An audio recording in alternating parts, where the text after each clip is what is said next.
Juzi alimwona ngevile. Huyu mzee nilimunyorosa hapo angeno sawa sawa. Nilimunyorosa nikamwambia wewe ni mwizi. Tikama teja watu wametoka leo. Kwa mwana hapo liganga na kibiki mende kitaligoenda. Hapa mura abanyamira walifanya kazi sawa sawa. Ekeleka Nairobi.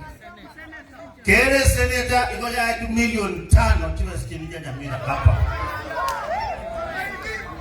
Account ya Nyamira county government wakaruhusu milioni 200. Tiwa secheno. Chikagenda watu wajogoji. Wakachikoengo. Ikobonu ngakere seneta Kenya mzima kero moto na anda milioni 5 akachikora bantu bawe subuku inumo mtatozi. Inumo tabu atingaga. Wanya mota yeto kwa mimosiri. Wanya mota yeto mnyokiumo wako. Kwa kekura na enda nimesema juzi. Jiwe asijaliwa ibire kuwa swata kama amyamira pale.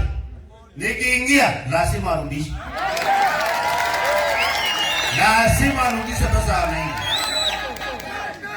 Chenyo mbago lile, chenyo mbago gajile sisi wenyewe tunajua mahali siku.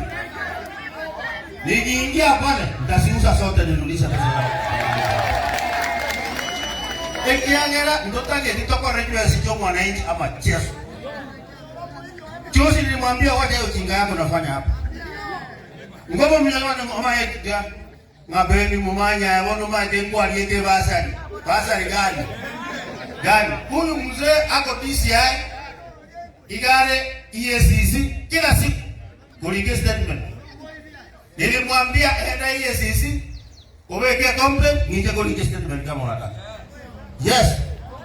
Kwa hivyo huyu mzee wanya mota kete Nyamira erolekane. Nyaribo masti go.